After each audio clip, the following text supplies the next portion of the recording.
ايه جوال بس خليها. هذا اول برزنتيشن.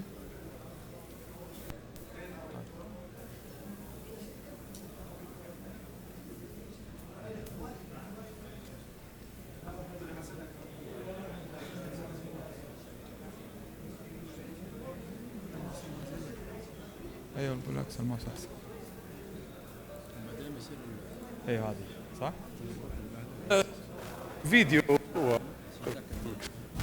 تست. ايوه يلا خلاص يلا بسم الله. طيب لا موجود البرزنتيشن. اوكي خلينا نشوف.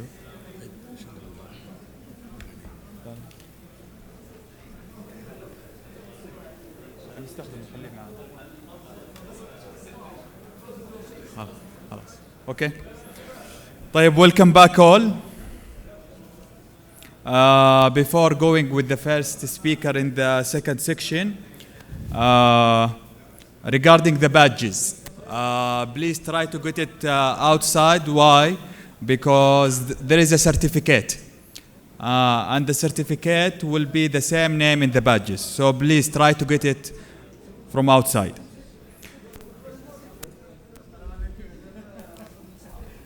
Welcome back all.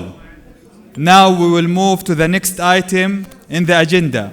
Is a presentation from Mr. Saadi Al-Saadi, who is the CEO at Slim Stock, talking about the journey of 1,000-mile E2E supply chain. Let us welcome Mr. Saadi Al-Saadi.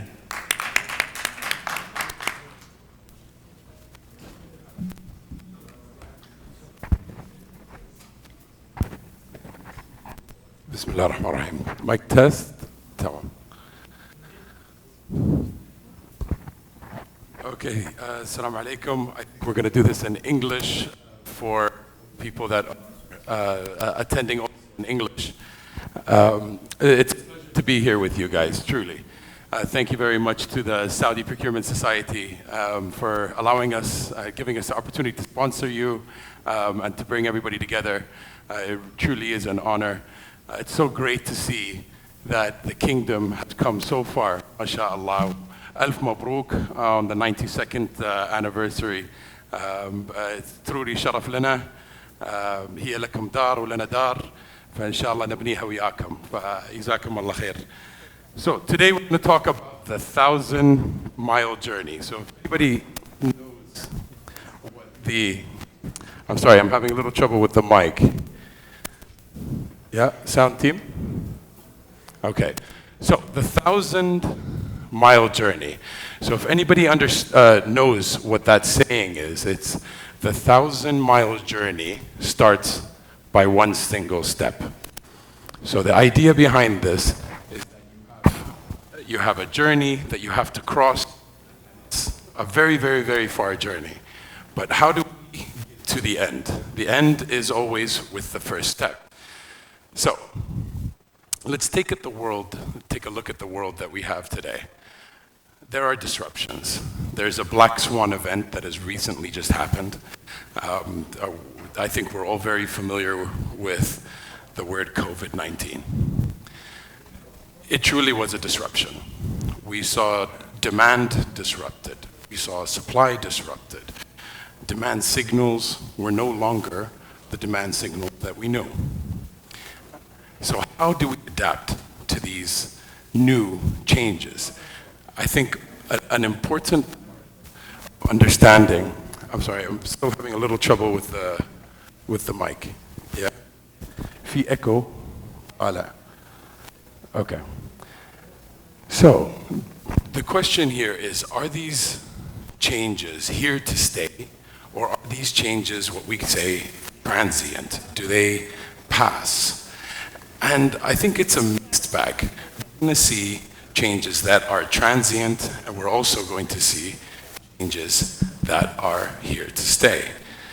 One of the ones that are here to stay is inflation.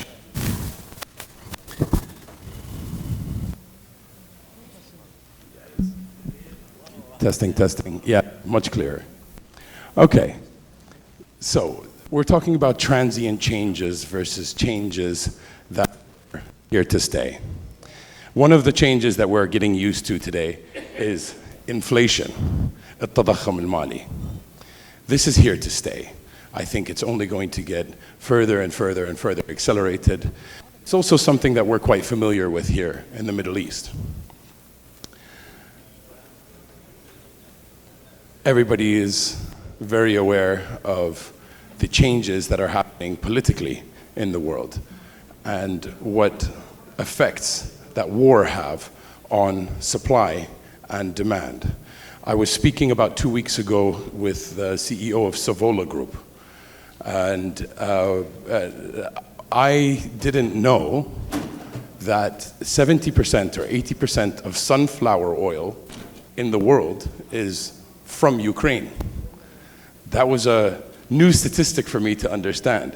But if I can think of that, how does that affect a business that we all know, love, and care about, and our customers are, the Savola Group? They have to find different sourcing. How do they understand what the demand, what the supply effects are? And so this is what we're going to touch on very shortly. There's an energy crisis. The prices are skyrocketing of all carbon fuels. How do we prepare for that? There was a chip shortage. If anybody has tried to go and buy a brand new Range Rover over the past 2 years, you will know exactly this problem. You go to the dealership, you say, I'm willing to pay whatever I need to pay in order for this brand new Range Rover. I really like the Vogue HSE, the new one. Sorry, sir, you can pay for it now and you can receive it in 2025, right? I think this is something that we've all experienced, right? Or many of us have. Talent. I think especially in our part of the world, this is something that we can really benefit from. In Europe and North America, there was millions of people that were either laid off or didn't come back to work after COVID. So there's a supply of talent in the world. And in the West, there's a shortage of talent, which is causing issues. And of course, last but not least, how has the consumer changed? What do people expect today? How do they shop? How do they buy? Now, these are all changes, as I said, to bring you back to it. There are some changes that are here to stay, and there are some changes that are transient, that will move. For example, like the war. The journey of 1,000 miles begins with a single step. How do I prepare myself for anything that is going to come in my way? Supply chains have to adapt. That is the key. What happened yesterday, or 10 years ago, or 20 years ago, is not what is going to happen today, and most certainly is not what's going to happen in the next 5 or 10 years. So how do I prepare myself? In this room, we have the leaders of government, private, semi-government, and I imagine that in this room we have probably no less than 30 or 40% of the purchasing power for this government, for all of the goods that come into this country, whether it's pharmaceuticals, whether it's food, whether it's military, whether it's FMCG, or whatever it may be. What is the most important thing that unites us?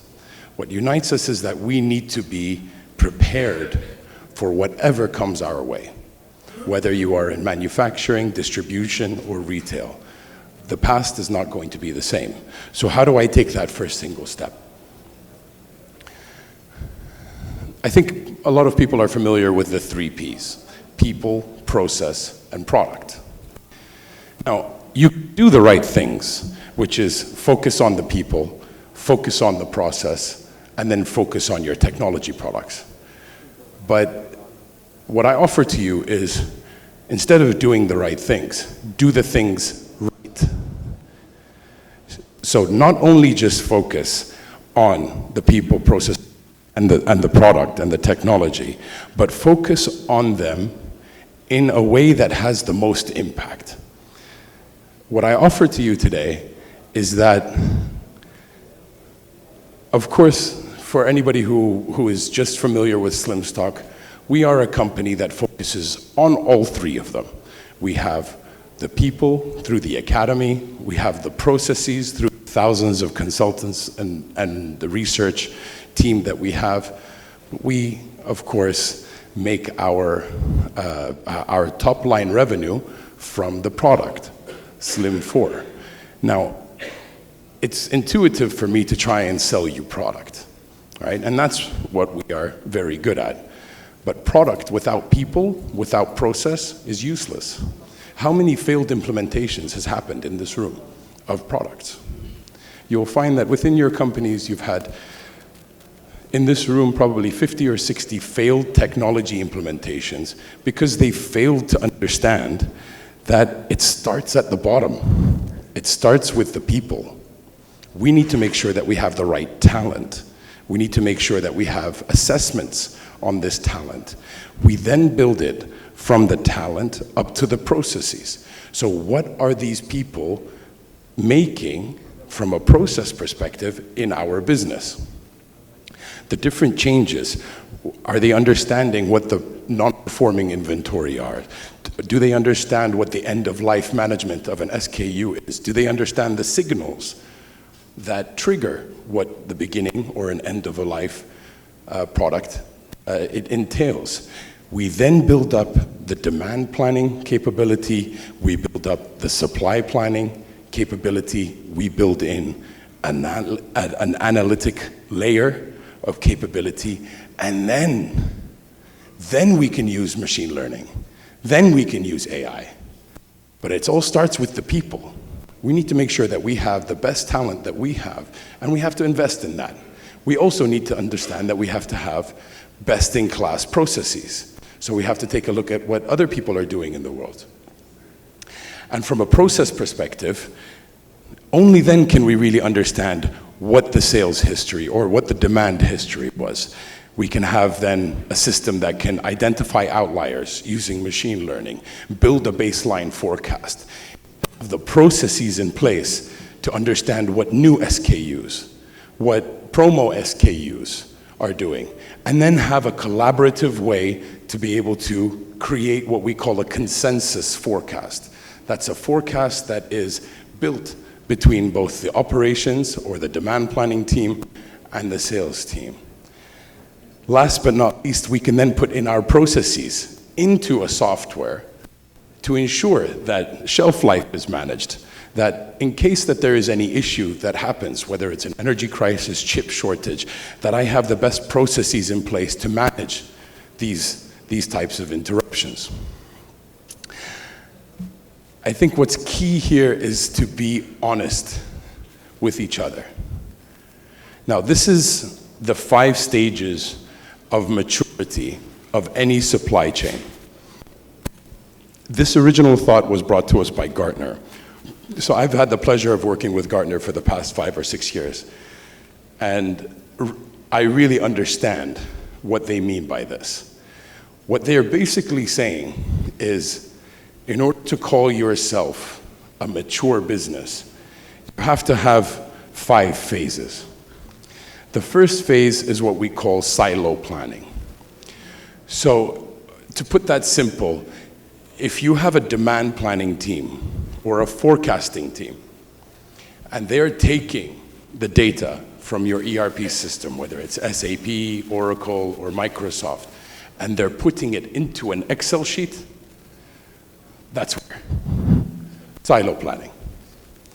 You are taking data out from a system and then trying to make sense of it in a very small world. You've taken the data and put it into a tool that is to focus on a channel, to focus on a market, to focus on whatever that may be. So that is where we call the traditional approach, yesterday's approach. The next step of maturity is what we call S&OE, or operations execution. Now, this is where you have a piece of software that is able to create for you a baseline forecast. it's then able to then match this baseline forecast against a supply plan. So what your lead times, what your MOQs are. And the key to this is having what we call a digital twin. So moving from a silo planning to an S&OE system is about having a clone of your data where you can play with. I think that's the key. And that it has the machine learning capability to automate 95% of what you do today. So getting you off of those Excel sheets. That's maturity phase number 2. We still have quite a way to go till we get to the place where Johnson & Johnson are, where Toyota is, where Procter & Gamble are. The next one, and I think it's quite a hot topic today, is S&OP, which is in essence your process where I get my commercial team and my operations team to speak. And we do this in a way where it's either weekly or monthly, depending on how fast we need to make these decisions. And in that time, in this meeting, what the sales and operations team do is agree on what the plan is. Now, we empower the operations team, the procurement team, the supply chain team. We empower them to give us the baseline as a business. Then the sales team or the commercial team, enrich this forecast and tell us, you have new customers, you have new channels, you have new markets. We need this. Our system cannot tell this from the historical transactions, so we need this. Now, I know this process exists today, but you need to ask yourself, the question here is, be truthful with yourself. Do you do this with data? Is data driving your decisions? If your answer is yes, then you have one part of your S&OP process. If your answer is no, if you do not have an OE system, then it's very difficult to get a useful S&OP system. You need to fill the S&OP system with your data, your baseline forecast coming from your S&OE. The next one is IBP, or Integrated Business Planning. In the world of S&OP, what we typically see is we see that a budget is uploaded into an S&OP system. So we have a target. Now the system, let's assume the target is 100. The system will tell you 60. The sales team will say 80. But the CEO wants 100. So how do you fit that gap? What do? You first of all need to realize that there's a gap. That's step number 1. Once you realize the gap, we need to then give a world for the CFO and the CEO to come and say, well, we don't mind investing in Bahrain. Let's fit the gap by opening up some channels in Bahrain, or let's invest in Qatar, or let's invest in Bahrain, or Pakistan, or whatever it may be. So IBP is about fitting the gap. It's about understanding shun naqs, where am I behind within the S&OP process. I know that where the budget is, I know where I am from the baseline from S&OE. I know what the commercial team is telling me in S&OP, but I still have a way to go, and that's how we use IBP. The last phase of maturity is what we call end-to-end planning, and this kind of brings me full circle. The journey of 1,000 miles starts with the single step. And in my opinion, the single step is looking in the mirror and understanding where are you in this maturity. And then once you are understanding and you're truthful with where you are in the maturity, you can then start filling in the gaps. You start creating a system that is able to tell you what's happening with your external factors, what's happening with your marketing initiatives, what's happening with your product performance. You're able to then focus on collaboration, speaking between the different departments, operations, sales, marketing, finance, the executive office. We focus on collaboration, sharing information. And if you're interested by this, we have a stand outside. We'd love to talk to you about it. And I think what's important is that whoever you do speak with about these topics, whether it's an operational execution team, whether it's about your S&OP processes, whether it's about end-to-end planning, and who is your partner in this journey of 1,000 miles, all I'm going to say is have somebody who understands your market. Have somebody who is one of you, who understands the pains. Because what works here is very different than what works in Germany. In Germany, they manufacture, they have agriculture, they have, in this country, and in this region, I should say, I would say about 60 or 70% of everything we have is imported. That creates lead time problems. That creates MOQ problems. And the people in Germany, they don't understand that, because the lead time is 2 days from the manufacturing facility to them, and the MOQ is whatever they want. And typically, they also export out. So they're looking to go up the value chain, and understandably so. So thank you so much for your guys' time. It's really been a pleasure. We're outside if there's somebody that would like to talk. Barakallah fikum ya jama'a wa assalamu alaikum. Thank you, Mr. Saadi.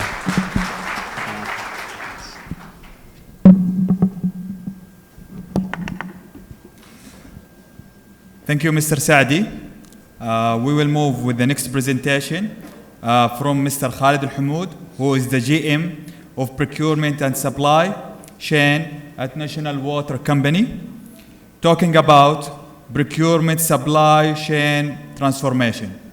Let us welcome Mr. Khalid Al-Hamoud.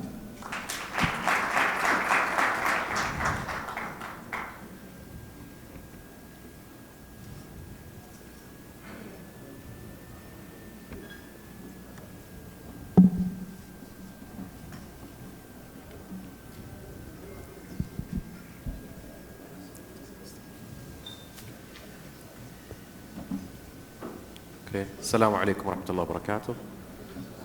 Good morning, everyone. First and foremost, I would like to thank the organizer for giving me this opportunity to share with you one of the most important subjects. I picked this subject intentionally as we are in Saudi Arabia in general, and most of the audience that we have today passing through a major transformation, whether at a country-wide or at the corporate or enterprise specific. And transformation, whether it is a business transformation or supply chain transformation, it's honestly going through the same stages that we're gonna shed some light on it today, and we'll give you some guidelines how to deal with different transformation that you may have faced in your organization. So we'll talk about what is transformation, how it's different from process improvement and other types of changes, what kind of transformation exists on organizations, the maturity level and the efficiency correlation, the drivers behind that, what are the key steps to implement it, and what are the future trends on the supply chain transformation. Transformation is defined by simply Oxford Dictionary as making fundamental changes in how business or operations conducted their business in order to help to cope up with the shifts in the market environment.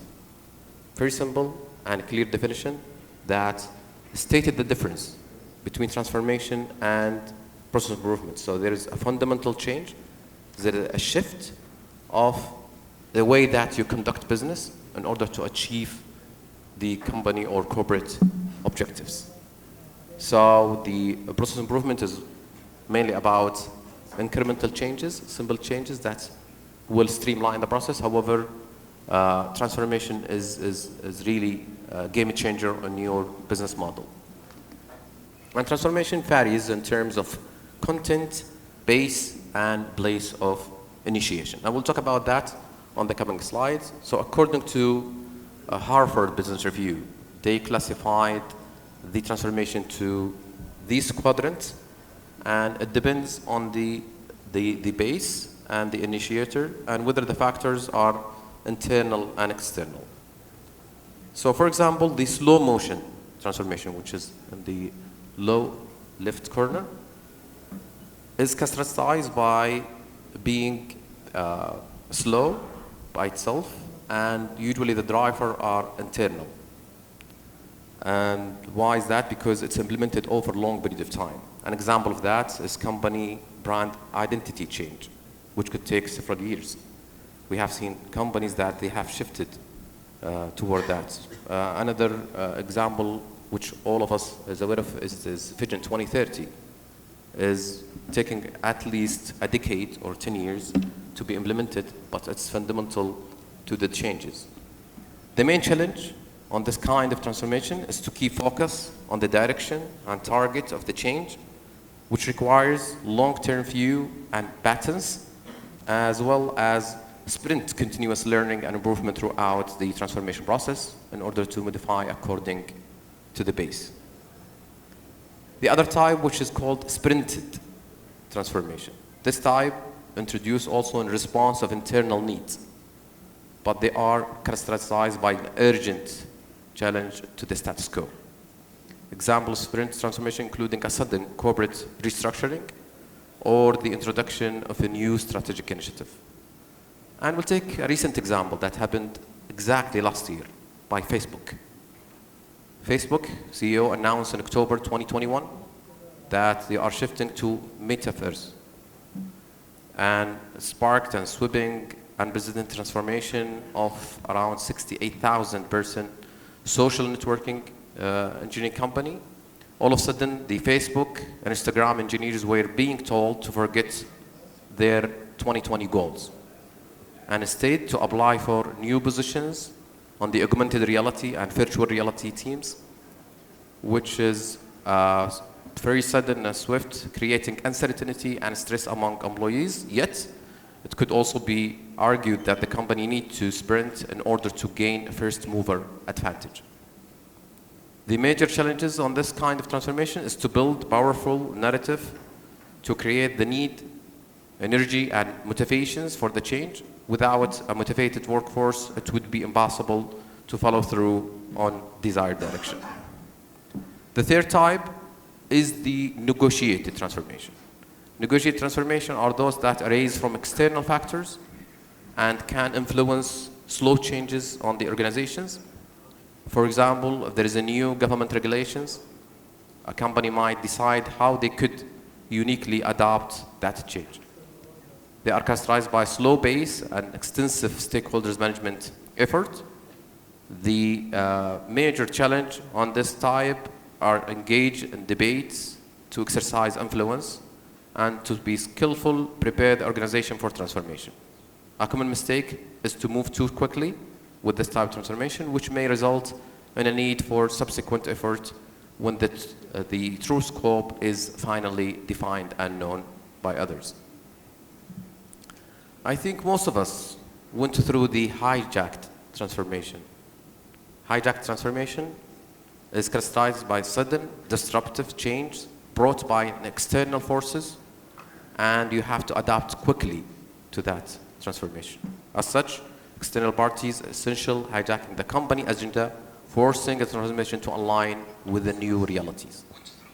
A recent example is the pandemic. Pandemic forces so many companies to change their business model from reacting to be proactive, from traditional to be cloud-based and online, and so forth. Also, another example is the Russia-Ukrainian war, where in a matter of days, many companies have had to leave and end the Russian operation to avoid sanctions, boycott, and political consequences. The main challenge in the hijack transformation is to move quickly and not invest extensive effort in adopting or debating the trigger. Failure to accept the external demand and the set time frame will have a big impact on your business. So basically, these are some of the types. We could also categorize the transformation as a strategic, or core, or operational. And when we say strategic, which is changing the essence of the company to a new focus. Example of that, LG. LG was a cosmetic company. They have transformed and they are making a lot of appliances, as we all know, but it started as a cosmetic company. Core transformation is moving to a fundamentally different way of operating, just like Netflix. Netflix was a DVD distributor, and they become a video streamer as well as content creation. Operational transformation is making change to the way you do things to make operational better, efficient, faster, and cheaper. An example of that is digital transformation. I did not focus my presentation on the digital transformation. I think there is a lot of content on that perspective. However, we're talking about all types of transformation that you may have. And this is the maturity, efficiency, I would say matrix that you would have, and you could spot where is your company located in which stage, if you are in traditional, emerging, leading, or transformational stage. And we measure that from supply chain and flow perspective, which is the collaboration with the external partners, and also the collaboration and the integration within the company, so within your internal stakeholders, and of course, the efficiency and the utilization of the existing technology and systems, as well as the end-to-end visibility of your supply chain. As you go with an extended, we call it extended supply chain, which is you do collaborate with your partners, tier 2 and sometimes tier 1, tier 2, and tier 3. This is where you're going to have full visibility, maximize use of technology, extensive collaboration, and collaborative planning with your partners. This is where you're going to reach to really and truly transformational stage. Here's some of the nature transformation. Gartner has conducted a survey back in 2001 with 130 executives worldwide, and that show you the significance of these statistics, that 80% they were going through a transformation. The survey also explored the nature of these transformation, and as you can see here, there is an ERP system implementation, there is shared services centers, there is supply chain optimization, on-sourcing, outsourcing, and so forth. So these are the major, let's say, nature transformation program that has been, let's say, on the radar screen for the past year. Also, when you take it from the angle of the drivers behind this transformation, the research reveals that over half of the organization going through changes were driven by need for greater efficiency or organizational effectiveness.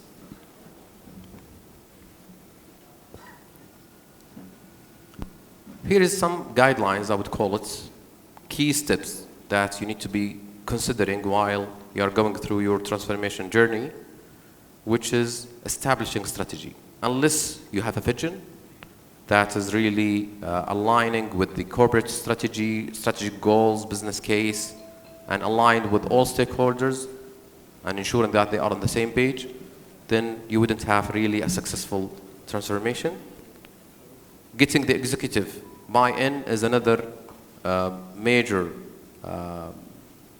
step that you need to take it early on your transformation, and because the C-suites play a pivotal role in defining the company culture, core values, and goals, and once they see the benefit out of that transformation, then they will be a catalyst and ally in communicating the role of the business transformation in setting and reaching organizational goal across the organization. So they will facilitate, they will support, and they will provide you with the required resources. Then establishing a leadership, of course, appointing a qualified leader to provide oversight and support for the transformation program is a key. Is appointed to take overall responsibility to ensure that transformation is delivered smoothly, on time, and within the budget. Then, of course, the implementation plan determines that the changes that need to be made, and when and outline all the sub-projects that make up the transformation program. Each of these sub-projects should have a clear objectives, milestones, scope, time frame, and budget. It's also important to identify all the work streams, functional area, people, processes, and systems that would be affected or involved in this transformation. The fifth step is the building resources. To achieve changing successfully, you need to appropriate and to have the appropriate capabilities at each stage of your business transformation. It is about having the right people and the right role at the right time. The crucial part of this is also the execution. Execution is a journey that can take several months or even several years. It's only once you take the first step that the journey really begins. Staff engagement will be a key, as well as the ability to be flexible and adaptable to any encounter new challenges along the journey. One of the things that I have seen always missing in any transformation journey is collaboration across functions. So ensuring that and encouraging department on all the businesses to collaborate and share ideas and information is a key success factor and can improve the communication and help employees work together even during uncertain times. Communication, having a really well-structured communication strategy is a key success factor as well, informing employees about the change, what's in it for them. It's good to offer a transparency because it can help people understand why the business is transforming and how they can add to that value. Without monitoring the progress, without identifying the KPIs, deliverables, and ensuring they are on track, then your transformation may be off track for any at point in time. Therefore, you need to make sure that you're gonna reassess and reevaluate the implementation plan in a regular time to ensure it is still appropriate and adapt if it's needs to be done. The last thing that we're going to talk about is the future trends in supply chain. What are the major focus areas for the companies on the coming few years? We have seen companies is focusing more on circular supply chain, which means that used product and their parts are returned or processed so that they can be repaired, resold, refurbished, or recycled, which reduce the waste from supply chain perspective, also, and to be more sustainable business. Also, we have seen companies, especially after the pandemic, focusing on the resilient supply chain. So it's not anymore outsourcing, it is the opposite. It's onsourcing, it's nearshoring, and also it's multi-sourcing strategies, just to ensure that we have a resilient supply chain.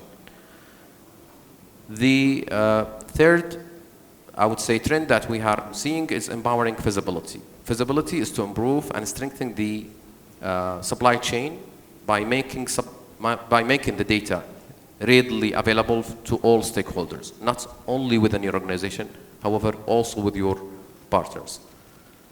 So therefore, more focus nowadays on the end-to-end feasibility and improve customers and supply relationship, boosting supply chain efficiency and increasing profit margins. Also, we have seen a continuous investment on the supply chain 4.0 technologies, like IoT, AI, cloud solutions, big data, advanced AI algorithms, business intelligence, data scientists, and other next generation technologies to significantly improve supply chain management on the next era. By this, I'm ending my presentation. Thank you so much, and I'll be glad to answer any questions that you may have.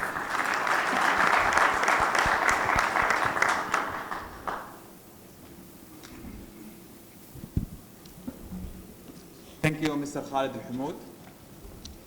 Thank you, Mr. Khalid Al-Hamoud, the GM of Procurement and Supply Chain at National Water Company.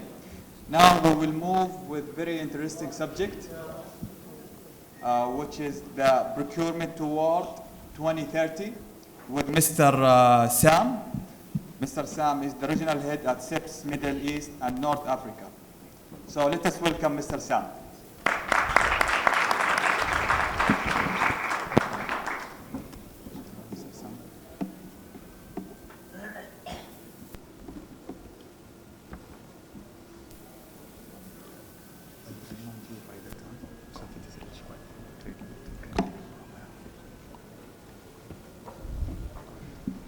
Assalamu alaikum.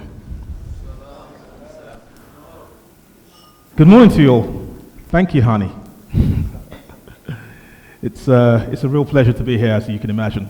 As my friend Mr. Abdullah said earlier on, these events are very important. These events are critically important to the maturity of procurement, not just in Saudi Arabia, but across the region. So I'd like to take the opportunity just for a second to thank the organizers. ECS, fantastic job, along with the Saudi Supply Chain Society, Mr. Abdullah Tassan, Mr. Dalan, Hani Saig at the back there, and all the others involved in this as well, Mr. Saleh. Fantastic event. These are so important for us to have the opportunity here to share knowledge. And all of you for attending as well. Thank you all for coming. It's incredibly important. For me, it's a pleasure to be here. Let's just check how this presentation is going along. Oh, we're on the presentation? Good, thank you very much. I think a lot of you are aware of who CIPS are, so I'm not really going to go down that road, but what I am going to do is, let me just tell a story. Okay, so I'd like to tell a story.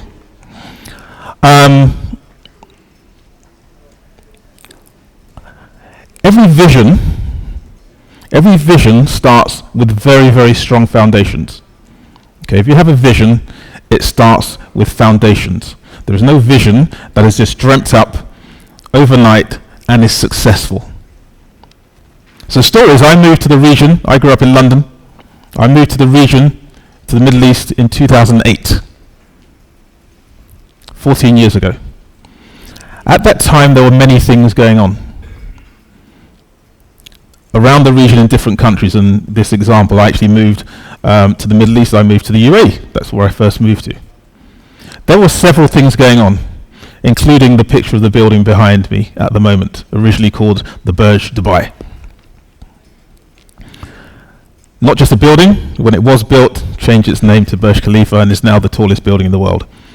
That was not the first project in that particular vision, which was to diversify the economy of that particular country into something that has less reliance on petrochemicals, let's say, or the existing technology, or a reliance on oil. It was a vision to create different economies and different structures within the country. But the important thing when I talk about foundation is not the building. Okay, it's that this vision was built on building the capability of individuals to create sustainability, so that when the buildings are built, the population is able to continue to enjoy and to create going forward. So it's to create competent individuals going forward. It's not just about building a building. So that's back in 2008. And then if we fast track, if we go forward, in 2013, again, same city, Dubai, was awarded the right to hold the World Expo in 2020, which was 7 years before the Expo happened. All of these things were built based on what had happened before. So I mentioned Burj Khalifa, before Burj Khalifa, Palm Jumeirah, before Palm Jumeirah, Burj Al Arab, things along those lines. And that's just one example. But in 2013, when the same city was awarded the right to hold the Expo, there was an interesting perspective, because it wasn't just to hold an event. At that time, they also had a vision which is very close to the heart of procurement. And what they decided at that point was, we're going to have 189 countries coming to our city to spend multi-million pounds building pavilions to advertise their own countries. So we're going to have 189 countries come to Dubai, as it is in this case. And what the Expo team did is they said, we want to do the procurement for all of those countries. We don't want those countries to come here and start bringing their own procurement teams and their expertise to come here and build those 189 pavilions. We want to do it. How do we do it? We have to build the capability and the credibility of our own procurement infrastructure and our procurement individuals, so that all those other countries in the world, from Denmark, Singapore, to the US, the UK, will say, yes, we will allow you guys to do the procurement for us. So back in 2013, that was the vision. In 2015, we had worked with the Dubai Expo 2020 team. We'd helped them to build the credibility that they now had a global procurement function that everyone else in the world could trust and would rely on them to do the procurement for them. So the vision there of the Expo 2020 was not just to build buildings. It was to build capability of the people around the country as well, so that long after the expos happened, they've left behind capability of individuals and a strong procurement tradition within the country that could be relied upon. Now, there is no bigger vision that I know of than Saudi Vision 2030. Okay, there's nothing going on in the world at the moment that is more ambitious or more or more wide-reaching. It didn't happen overnight. Announced in 2016. Okay, but the vision and the foundations are there, and the principles are the same. We will build lots of structures. Some of the big names like NEOM and things along those lines that grab the headlines, but the essential thing is we're building the capacity and the capability of individuals. Let's not forget that. All of us in this room have a responsibility to make sure that we are contributing to building that capability of procurement professionals here in the kingdom. And that's one of the reasons why we're here, to continue having that conversation, to make sure we're all prepared to be as ambitious as this very ambitious vision is. So if you look at some of the themes at the very, very top of the vision, we have these three themes: to create a vibrant society, thriving economy, ambitious nation. Procurement runs throughout the threads of all of those ambitions, all of those themes, very, very deeply. If we pick out the themes of creating a vibrant economy, yes, to build a vibrant economy is to have that education system for professionals that is not just good or of a local level, not just of a regional level, not just of a global level, but 10 times or 100 times better than that. No one created the vision thinking we're going to be the same as anybody else. It's to be better, and that's what the aim is to do. So very much so, procurement is going to contribute to all of that by working towards us having events like this, creating that education system, creating skills for the youth who are going to be the ones who are going to be benefiting the most from the vision, and most importantly, and I think, again, like the presentation from Marden said, working with small to medium enterprises that are going to be the lifeblood of society going forward. So what's the procurement and supply contribution? This is what it is, to be specific. So the contribution of procurement and supply is to create those sustainable supply relationships. The suppliers we're dealing with now, we can't deal with them in a transactional way. We need to build strong relationships so we continue working with them in a strategic way. We need to support through procurement to create a transparent business environment. What does that mean? We ourselves need to take responsibility for building up the reputation of procurement within the country and the wider region, because that in itself brings an investment. The procurement behaviours that we create within our teams and within our own functions help to create that reputation. Facilitate key initiatives, and I think, as was said by some presentations early on today as well, we're not looking for the lower cost. The responsibility of procurement is fundamentally to create value, and that's it. To create value. That's what we're here to do, because creating value facilitates some of the ambitions within what we're trying to do. Build capacity, as I've mentioned before, build the capacity or the skills of our teams, and as was mentioned in a couple of presentations earlier on today, it's not just about the bottom line. In procurement, we're here to manage risk, because by not managing risk, we are not doing what fundamental elements of procurement are there for, which is to obtain goods and services for the lowest total cost of ownership. So if you look at some of the organisations, these are just some of the organisations who have really impressed me in the ambition in what they're doing already in support of some of these initiatives. Because everybody realizes that we are talking about 2030, it's not far away. And a lot of these organizations have already started on the mission to say, we're going to be world class. I'll talk about the Procurement and Supply Chain Academy in SABIC, for example, or the Royal Commission of Al-Ula, who are creating at the moment exactly that, a globally recognized academy. Or KAFD, King Abdullah Financial District, who recently were awarded who recently certificated for the Procurement Excellence Program, similar to Dubai Expo 2020, which acknowledges the quality of their policies, procedures, and agile procurement. How they do procurement is acknowledged as being on a par with anybody globally. So these are some of the organizations, including PIF, the Public Investment Fund, who are right-sized and ready to be able to deliver for the vision and beyond. And many other organizations who are not here as well. But these are just some that we've pulled out as being examples. So, essentially, what is procurement towards 2030? It's these things. Responsibility of all of us to establish KSA as a global center of excellence for procurement and supply chain. A credibility thing. We're already on the way there. For people externally to say, where are the best examples of procurement and supply chain delivery globally? That's going to happen. Okay, because the journey has already started. Develop standards that are agile. Okay, so we're not looking at how procurement was done before, we're looking at how procurement needs to be done in support of some of these projects.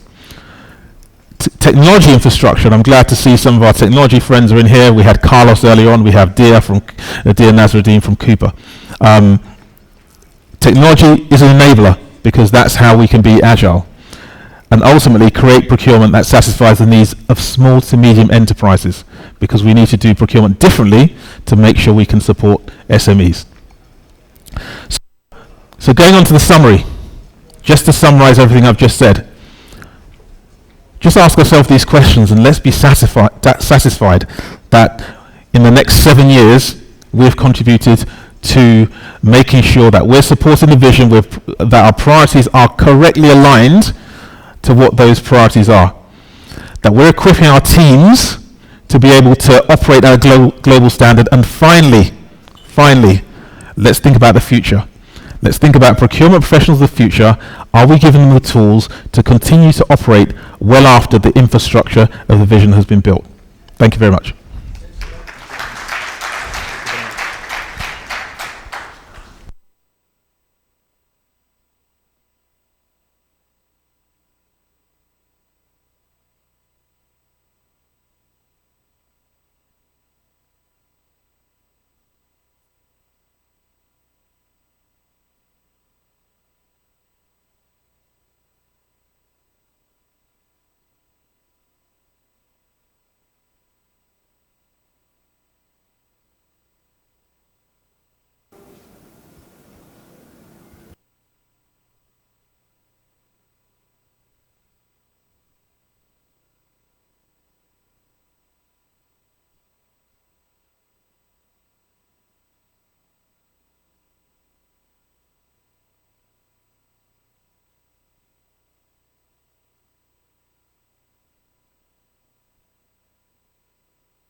Something it's amazing. What we hear today, what we will hear also, is something will be great. So what is the presentation?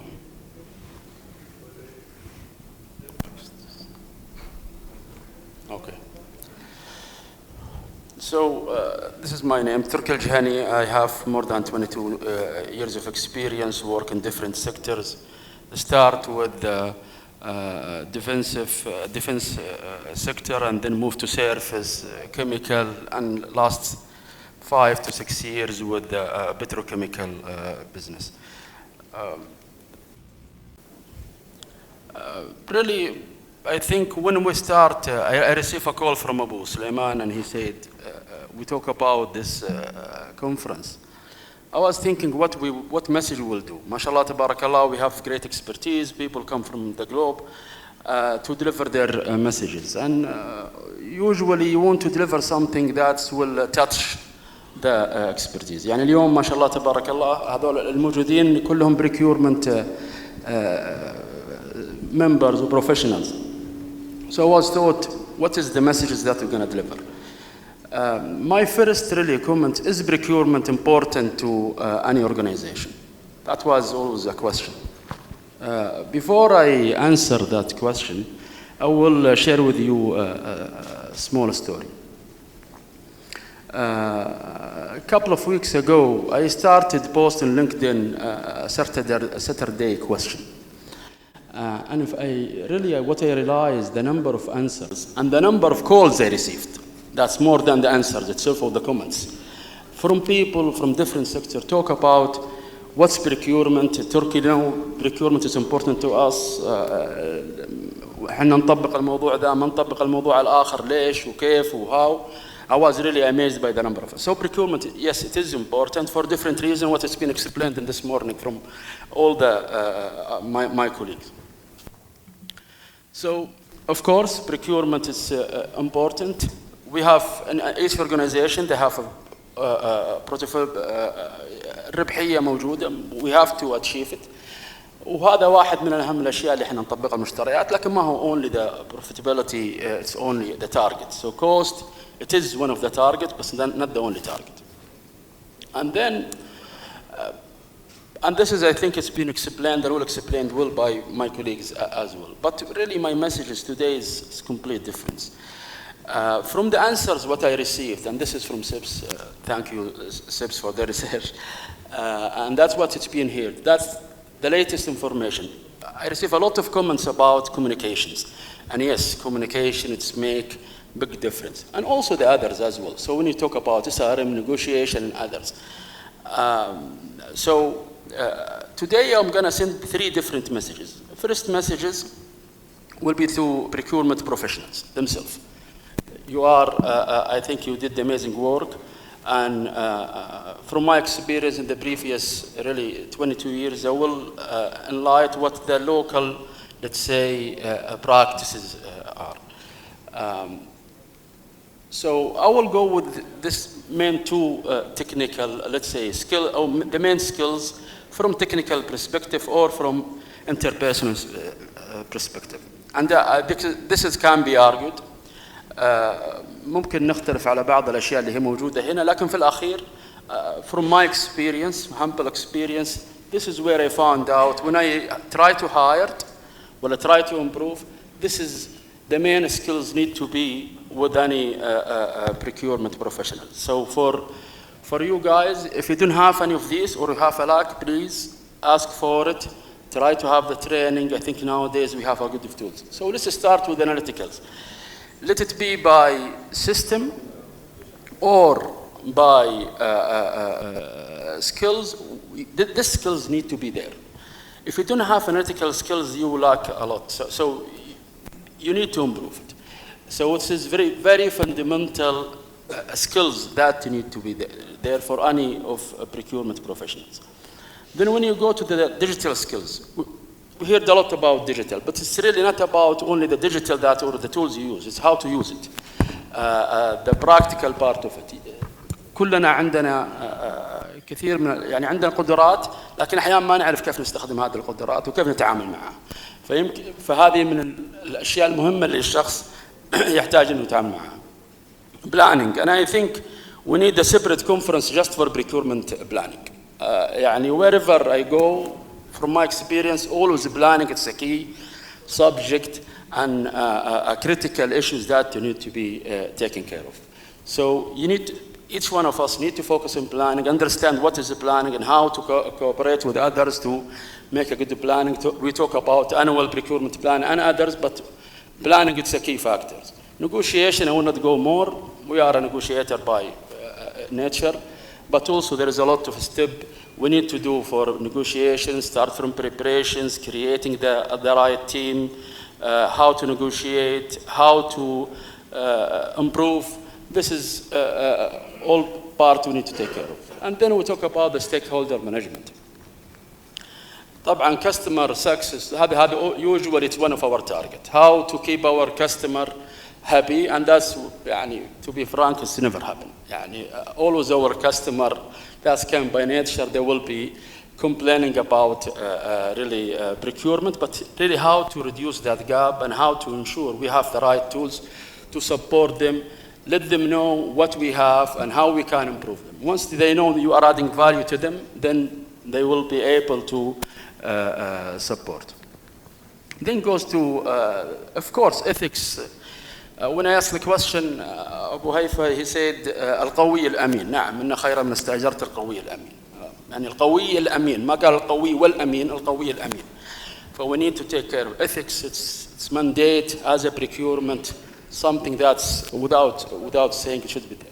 Communication as we talk, but really the main fundamental part is the multitasking. And I think from my humble experience, multitasking, it's the main skills that procurement professional need to have.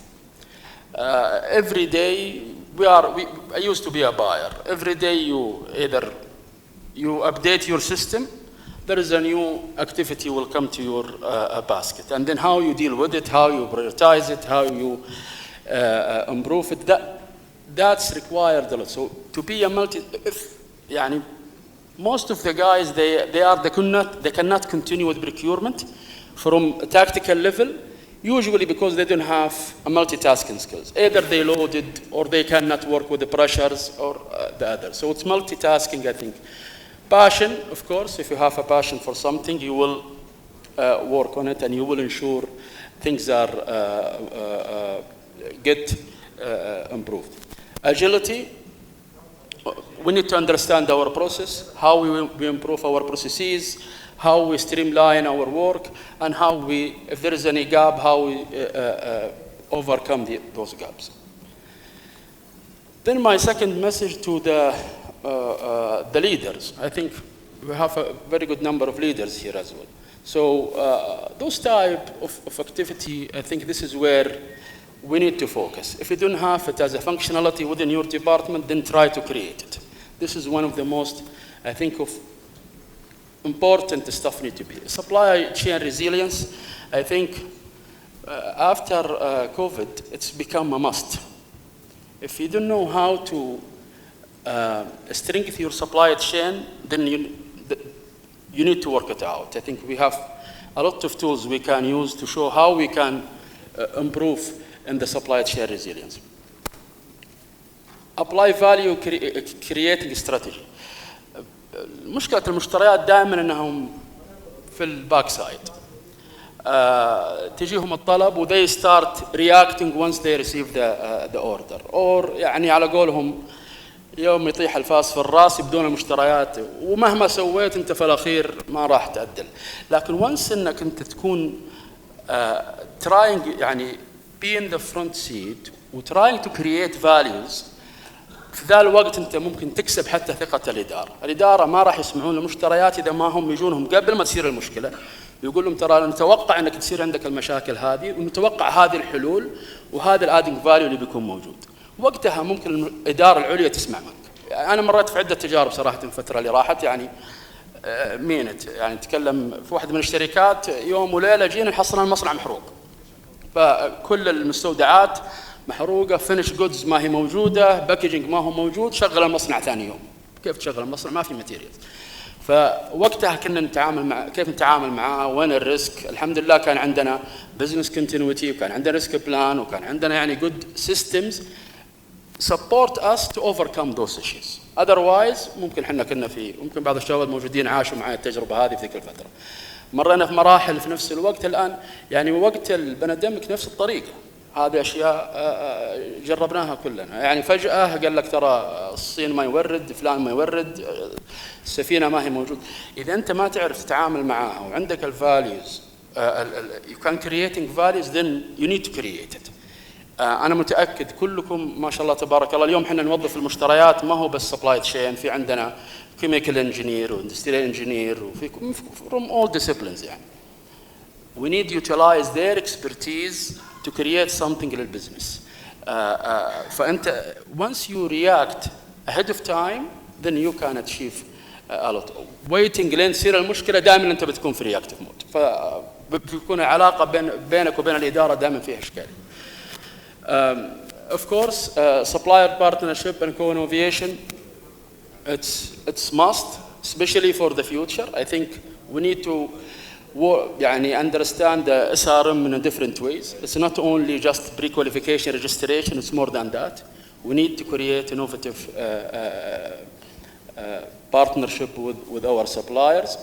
Digital, I think what we hear today, and of course, we need to be ready for the future. أنا اليوم يعني قابلت بعض الشباب لا زال في ناس resist الديجيتال تشينج. ما عاد هو خيار اليوم، هو فاكت.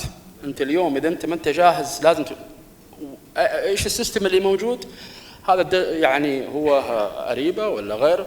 بالعكس احنا اليوم عندنا very good ERP سعودي ERP يعني ما شاء الله بني، فالمفروض انه يوتلايز. عندنا سولوشنز نقدر نستخدمها. اشكاليتنا ان احنا لازم نتوقع ان وجود ان وجود الاي ار بي سيستمز والاي او تي والار بي ايز انه ريبليس بيبل. لا، ما هو بصحيح. احنا المفروض كمان كليدر المفروض انه نشتغل على امبروفمنت السكيلز اللي موجوده اليوم تو ادوبت الفيوتشر. اذا بننتظر لازلنا يجيك بي ار وتطلع بي اوز وتروح لسبلاير، تحتاج ان ننظر لها نظره مختلفه. طبعا from skills point of view I will not go، بس leaders ما يعرف ارقامه مشكله. تسال ليدر تقول له what is your spend he didn't know this is an issue، وهذا تحصل كثير. تيجي تساله عن ايش الكريتيكال بارت ما يعرف، فهنا في اشكاليه. اساس كليدر you need to understand your numbers، understand your business. لا تستغربون تسال. انا احسها مشكله اذا موظف مشتريات ما يعرف كليدر ما يعرف ايش المنتج النهائي من في البزنس، هنا في اشكاليه. But you need to know your number, you need to know your business so you can be aligned with them. You have to create clear vision or goals for your department in line with your of course company or organization vision. Critical thinking is not only think, it's critical thinking. So people, there is a lot of courses and there is a lot of books talk about critical thinking. We need to apply it to procurement and supply chain overall. We talk about, Mr. Khalid talk about transformation. How to transform is not something easy, really. To know who will be your winning team, working with whom, take you to where, that's all, it's very important. Decision making. So not only even decision making, so it's decision making and decision taking. There is people, they are good behind the screens. screens.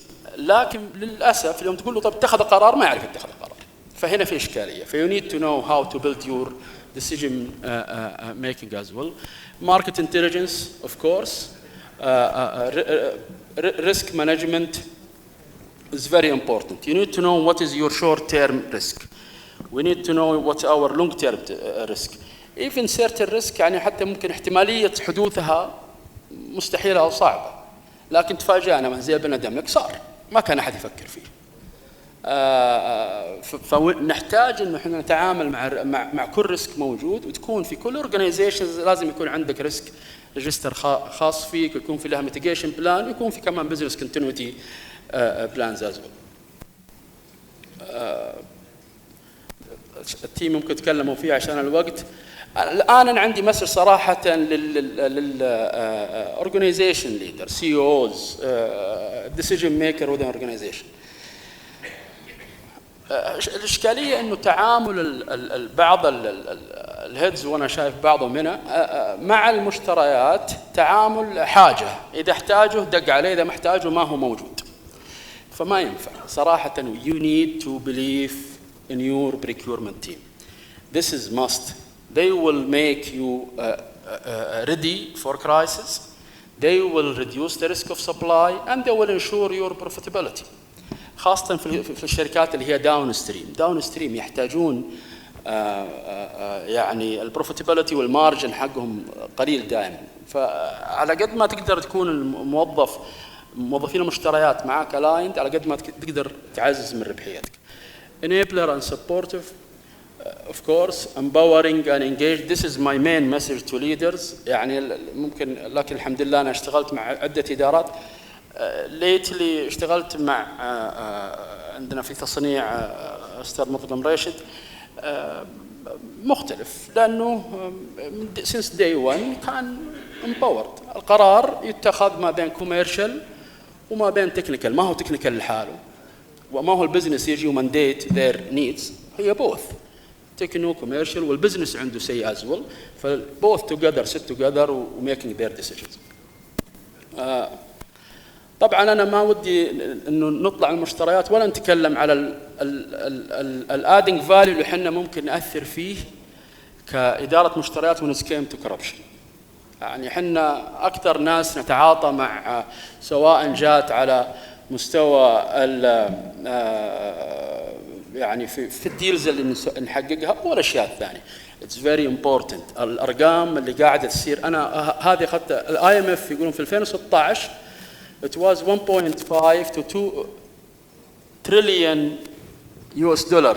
هذا it was يعني representing a total economic loss of approximately 2% of the global GDP. رقم مخيف ذا، وانا والارقام اللي قاعد اشوفها بس ما حصلت، بس ارقام كمان ما هي بعيده عند الرقم. فمعناها نحتاج نتكاتف. البلد ما شاء الله تبارك الله يعني محظوظين ان احنا في بلد حريص على مثل هذه الممارسات ويسجلها وذي اناونس. احنا ممكن نؤدي اداء كبير في عمليه انه نساهم في التقليل منها، عارفين انه في امباكت كبير للكوربشنز على كل المستويات سواء كانت اورجانيزيشن individual and community. I will leave you with this note. Thank you all. الله يعطيكم العافيه وشاكر ومقدر. السلام عليكم.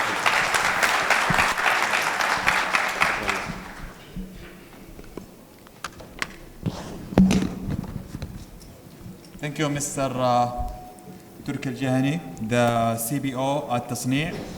Now we will move with the next agenda with Mr. Iyad Al-Da'louj, presenting the simplifying the enterprise experience in procurement. So let us welcome Mr. Iyad Al-Da'louj. Should it be on or should I use this? السلام عليكم. شغال.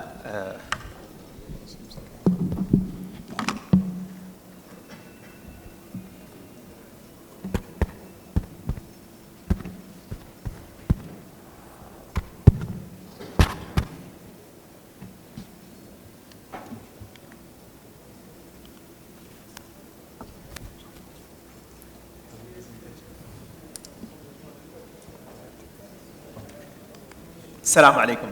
بسم الله الرحمن الرحيم. معاكم إياد الدعلوج. I'm the co-founder and CEO of Penny Software, the company that you have on the linear today. First of all, I want to start by asking everyone, should I use this one? Raise your hand if you have heard of Penny Software before. Good, good. So for those who have not heard of Penny Software before, it's shame on us, and we will make sure that we correct this today. So I will start my presentation today by giving you a bit of introduction, more of a high-level introduction about Penny Software. Then I would like to share with you some of the learnings that we have gathered from the market on the trends that we have noticed in the procurement. So first, what is Penny Software? Penny is a procurement software, is an all-in-one source-to-pay software. We specialize in building procurement software and supply chain solutions. We have flagship products, but we do develop and customize specialized procurement and supply chain solutions. We typically serve mid and upper market. We serve customers across multiple industries, and proudly we serve customers across multiple countries. What makes Penny unique is we designed the system with a modern user interface and user experience. We believe that the procurement and the enterprise experience should be consumerized. And what we mean by that, the enterprise experience should be easy and should be simple.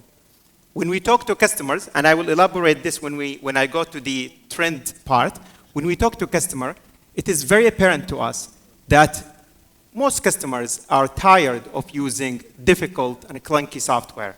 Penny software is modern, quick to implement, and easy to use. Most importantly, Penny is modular, meaning that we broke down the procurement journey into multiple steps. And we made every step as an independent module. So it's not a rigid system. It's not a complete procure-to-pay rigid system that would overlap with the ERP system.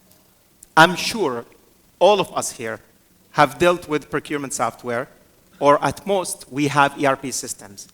The issue is that when we come to evaluate the procurement software, and I think an issue that all of us in the procurement can relate to, there is always an overlap between procurement and what you already have in your ERP system, most particularly on the finance and accounting, because the nature of procurement overlaps with finance and accounting. Penny is not here to overlap or be redundant of what you already have in procurement system and on your ERP system, but rather to complement and gives you what you don't have in your ERP system. We are proudly a Saudi company. And when I say Saudi company, I don't mean we have an office in Riyadh and we have our database in the servers in Saudi. We're proudly a real Saudi company. We're created in Saudi, funded by investors and venture capital funds from Saudi and from Silicon Valley, and we develop our full technology in-house. Penny is not made on an open source technology or using an outsourced technology. We fully develop the system in-house, and therefore we can customize procurement and supply chain solutions that fits your need. So what's the problem and the pain and solution in procurement? I think we all know data fragmentation is the #1 problem. As a procurement manager, if you don't have your data digitalized, and if you don't have your data consolidated, you have no view. You cannot really track anything. So data fragmentation is the #1 pain point. The thing is, you cannot have data consolidation without consolidating the procurement journey. The second one is offline sourcing. And this is where the real data happens, in sourcing. ERPs or most ERP system can digitize or automate the process from raising a purchase requisition, approval workflow, sending a PO, but that's not where the real pain in procurement is. The real pain and the heavy lifting of procurement happens at the sourcing stage. When you raise RFQs, when you raise RFPs, when you raise complex RFQs to multiple vendors across different parts of the world, you gather quotation, you analyze quotation, you negotiate, you compare not only on the price, but on different multiple factors. How do you do this if you're doing it all offline? How do you gather data if it's happening across multiple emails and multiple Excel sheets? It's really hard to track that data. That data fragmentation is really costly. And last but not least, if you don't have consolidation of data, the problem is lack of governance, compliance. What we provide in Penny, we provide procurement streamlining for the full procurement journey. We digitize and automate the sourcing management, which I will present in a bit. And of course, that gives you control and governance. Ultimately, all of this saves you time and money. This is the procurement journey that we cover, starting from purchase requisition, source, order, GRN, bill, and payment. Of course, with all the supporting modules such as contract management, catalog management, vendor management, and etc. But every step of these is an independent module. So we build the system to be modular. So if you have an ERP system, and you are sending the order from your ERP system and managing your bill and payment in the ERP system, Penny can complement by providing the purchase requisition and sourcing, a complete automation of RFQs and RFPs. Main features include purchase requisition, RFQs, RFPs, and RFI, complete automation of quotation gathering, organizing, comparing, and analyzing. What you do in multiple emails and gathering information from multiple emails and putting them in Excel sheets and comparing this Excel sheet, Penny automates all of that. With one click, you gather all the quotation from all suppliers. It gathers, compares, analyzes, and it gives you a recommendation. Negotiate and revision, multi-currency, sealed bid, vendor management, contract management, budget management, and most importantly, report and analysis. The beauty about using Penny is that your vendors do not have to use the platform. You don't have to bother your vendors with implementing a new platform. If today you are sending your RFQs or RFP to your vendors via email, you can do this with Penny, business as usual to the vendor. So Penny would send an email to your vendors. The vendors can participate or quote you via email, and the system would take the quotation, log it back in a comparison table. It would create an Excel sheet-like in which it compares, it gathers, compares, and analyzes all the quotations from different vendors. The comparison is not only on price, and we all know in procurement that it's not only about price and delivery and speed and all of that. Every sourcing event is unique. In certain sourcing event and a certain product, you might care about, are you a local content or not? Is this product certified for this or that? Are you as a vendor certified? These comparison attributes, you can put it, you can automate it, and the system will gather and automate it for you. We serve customers from different countries. Saudi, we are proud to be one of the solutions for STC solutions. Our customers include Thiqa, Dalat al-Baraka, Rushed, one of the companies of Rushed Petroleum, and many others. We are very, very proud to be recognized by ProcureTech and Kearney Consulting as one of the top most pioneering 100 solutions in procurement globally. And this recognition happened in our first year in the market, and as a Saudi company to be recognized in this global recognition, this is something that we are very proud about. So this is an introduction about Penny, and we have a stand here. Would love to meet with every one of you and hear from you and learn how we can help you digitize your procurement. But I do want to use the time also to share with you some of the learnings on the trends that we have noticed in procurement. And this is based on talking with customers from multiple countries and across multiple industries. So sharing the learnings. Number one is simplicity of use. Procurement as a service, which we call PaaS. Digital sourcing for indirect procurement. And the difference between direct procurement and the indirect procurement and the needs of digitization. And consolidated procurement as a shared service. So I'll start one by one. And this is a really big one, which is simplicity. Our first core value in Penny is simplicity first. And when we talk to customers, it's always the pain that they are exhausted by using these old and clunky and hard-to-use software. We've talked to customers that have invested millions of riyals into implementing software only to have it failed because the end user is not using it. We are solving a complex problem. Procurement is very complex. It is very easy to create a complex solution to solve a complex problem. But it's really hard to create a simple and easy-to-use solution to solve a complex problem. If your end users, if your employees, if your vendors are not using the system, what's the point? The failure of using the system is one of the major holders that we see. So we created the system to be very easy, quick to implement, and easy to use. We have our system up and running in a matter of weeks. No training needed, modular, configurable, frustration from heavy legacy systems. So this is a source actually from Forbes that says that one of the main reasons on failure in digital transformation is the failure of adoption by the end user. The second one is procurement as a service is a trend that we have noticed. And what we mean group purchasing order, GPO.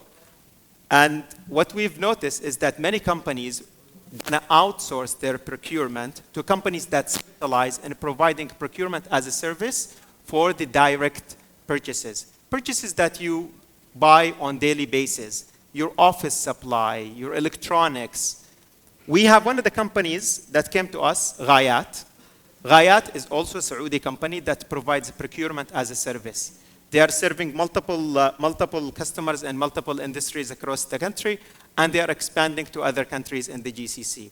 What Ghayat offers, You completely outsource your procurement. They gathered over 300 suppliers, 10,000 products for you, so you can go there and purchase from them. You can raise RFQ, you consolidate the procurement experience. They give you better prices because they have better purchasing power.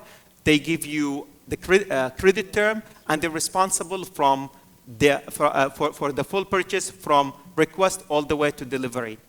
When Ghayat came to us, asking us to build that system for them, we built a system that caters for the full procurement journey, and it's a multi-layer, multi-tenant.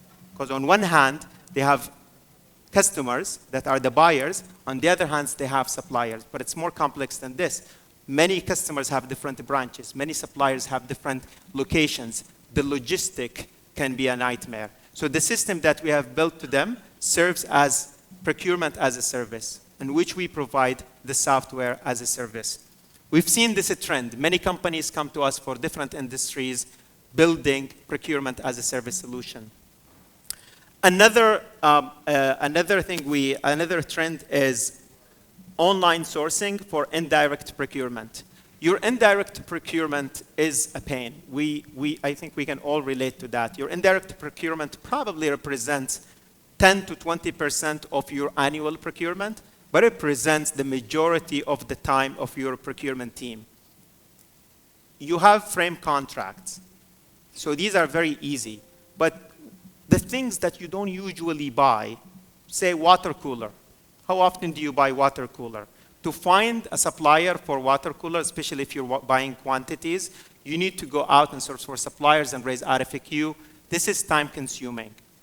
And the trend that we have noticed, and this is not only in Saudi, this is globally, is digitizing indirect procurement, going online and finding supplier, which is why we've built Souq Penny. And Souq Penny is a B2B marketplace that's available to our customers. Our customers have their own vendors, of course, have their own catalog. But if they need to buy something that they don't usually buy on a frequent basis, they don't have it in their vendor list, they don't have it in their contract list, through the platform, they can access Souq Penny, and they have access to over 300,000 SKUs with detailed information, all in Saudi, all principal suppliers, local suppliers or principal suppliers. Our aim in this, and we have the National Center for Information here, our aim in this is to one day support to have all local content on our platform. So you can access local content through your procurement software. No need for you to go out and physically and offline look for products when you can compare products digitally. Last but not least, consolidated procurement. A few companies that we're working with are building a consolidated procurement as a shared service. These companies have many subsidiaries, and what's happening, or what was happening to them, is that every subsidiary was working independently, autonomously in a way, doing their own procurement. But these subsidiaries are not all alike. They have large subsidiaries, they have small subsidiaries, they have medium-sized subsidiaries. So what happened is that their large subsidiaries have good purchasing power, while their small subsidiaries have weak purchasing power. But they all belong to one company. So why not consolidate the purchasing power, and why not consolidate procurement as a shared service? But how do you do this without having a digital system? So we've built the system that does this. It's a multi-layer, multi-tenant system with sub-organizations that helps you digitize. Your companies can still be autonomous, but all using one system. And what that gives you is, of course, higher purchasing power, streamlining procurement, and most importantly, governance and compliance across the organization. Last but not least, I ask everyone here to please consider local content. Please consider a Saudi company when you are looking for a procurement software. Thank you very much.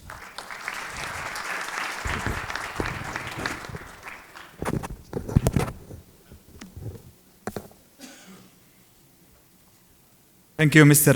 Iyad. Now we will go with the second recognition for the second part of speakers.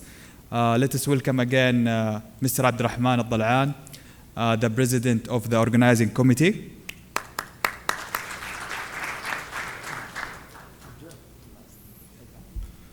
Okay, let us welcome Mr. Khalid Al Hamoud.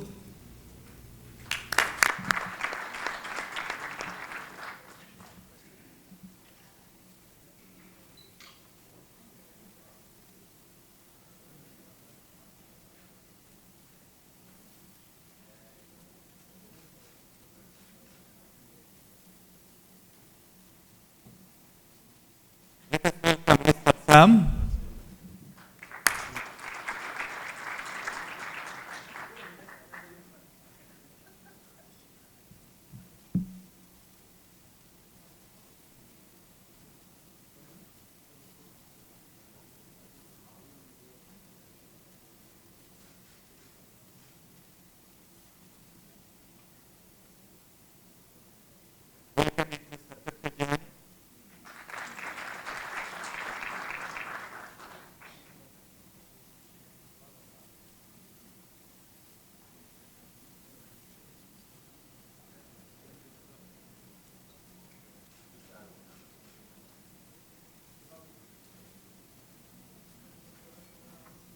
Welcoming Mr. Iyad Al-Alouj.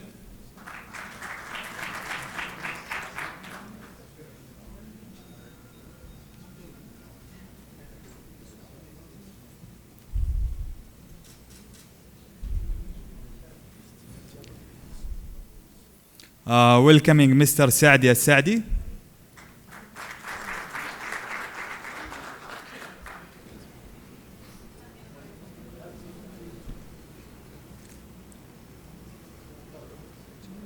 Who is in the house? Okay. Okay.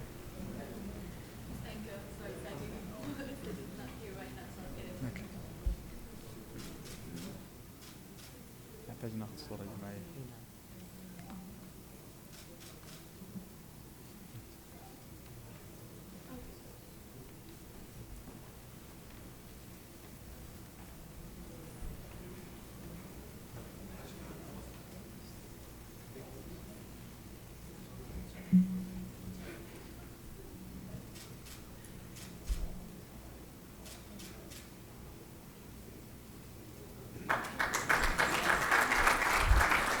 Thank you all. And now it is networking break and pray, and we will come back by 12:30. See you at 12:30. يعطيك الصحة. لا والله جود جوب صراحة الجوائز دي مرة حلوة. يعطيك العافية.